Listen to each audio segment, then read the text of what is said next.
Au centre ONG Abri Fille pour enfants, des jeunes filles ont trouvé refuge avec leurs enfants.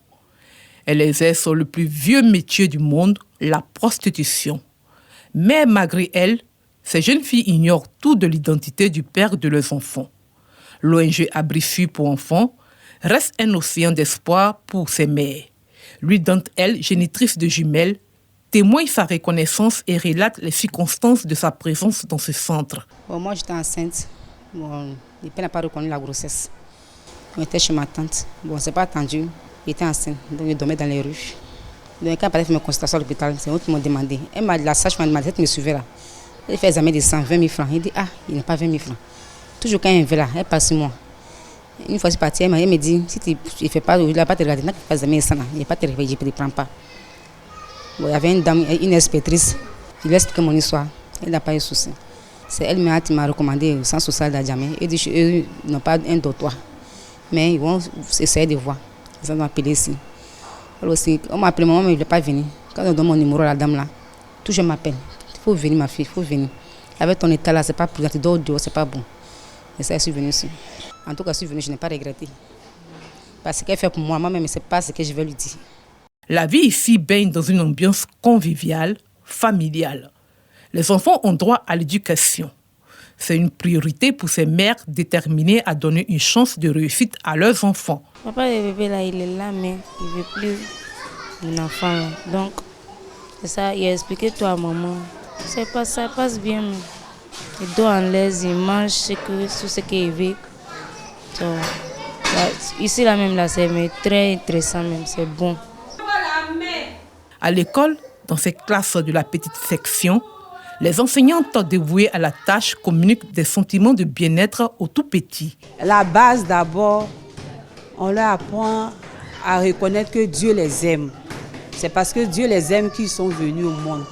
Donc on leur inculque la valeur de Dieu, de ce que Dieu veut de nous. Quand on a été créé à l'image de Dieu, on est tous les mêmes. Et Dieu a un grand cœur d'amour pour tous les enfants. Quel que soit ce que tu es, Dieu t'aime. Et la maîtresse aussi t'aime. C'est pourquoi elle est avec vous chaque jour. Le centre dispose également de baby-sitters pour prendre soin des enfants. Quand les enfants viennent, des fois ils sont fatigués. Par la grâce de Dieu, on arrive à bien s'occuper d'eux.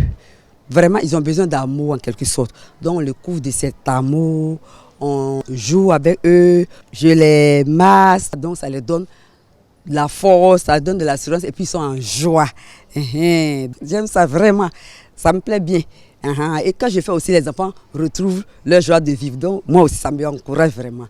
Le personnel administratif veille au bon fonctionnement du centre et à l'encadrement des enfants. Vous avez mangé? Personne ne chauffe? Non. D'accord, j'ai bien dormi. D'accord. On a reçu le premier bébé. Un enfant déjà malade et déshydraté. C'était compliqué. Et on a lutté un peu. En tout cas, elle était aux soins, les médicaments, tout. Quand l'enfant s'est retrouvé, il y a un autre qui est venu. Si tu le vois, lui aussi déshydraté, Fontanet qui tombe dedans. Waouh! Mais Dieu a fait la grâce. Aujourd'hui, l'enfant est bien joli. En tout cas, je suis contente. Il a 2 ans aujourd'hui. Et il est venu en 9 mois. Il ne pouvait même pas s'asseoir. Quand il s'assoit, il tombe. L'ONG a une mission spécifique, distiller le bonheur. La belle de nuit, c'est cette survivante du travail sexuel. Un travail qui lui laisse des blessures physiques sur le corps, des blessures morales et voire même des blessures spirituelles. Et cette situation fait qu'elle vit en situation de détresse. Et cette situation de détresse aussi place l'enfant qu'elle porte depuis son sein en situation de vulnérabilité. L'enfant naît dans un milieu qui est vraiment accro à beaucoup de choses. Du coup, plusieurs prédateurs se présentent à l'enfant. Le travail même de la mère est le premier prédateur. Tous les excitants qui sont répandus dans le milieu sont des prédateurs pour cet enfant. L'environnement l'expose et le rend vulnérable. Donc la vision, c'est de les prendre en charge. Il faut les faire sortir. Dans la première action, nous avons créé le centre, un toit décent. Voilà, les retirer de ce qui est là-bas pour un toit décent. Elle appelle à ne pas stigmatiser ces enfants ainsi que leurs génitrices. La Fondation APB tire la sonnette d'alarme sur l'avenir de ces enfants. Je salue l'ONG Abri Sûr pour enfants pour cet engagement justement aux côtés de ces enfants de belle de nuit. Nous, personnellement, nous les considérons un peu comme des orphelins.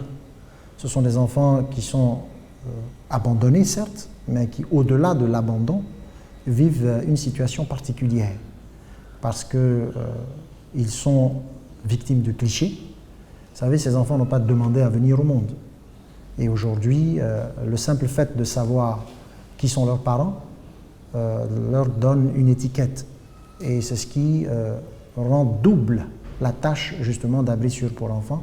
Dans sa volonté d'aider ces jeunes filles et leurs enfants, la Fondation Action pour le Bien a mis en place un programme d'insertion. Et justement, dans cet élan de solution, la Fondation Action pour le Bien a initié un vaste programme, justement, que vous pourrez voir éventuellement, qui consistera justement non pas seulement à aider ces femmes, mais il faut, au-delà de ça, pouvoir les réinsérer plus tard dans la société.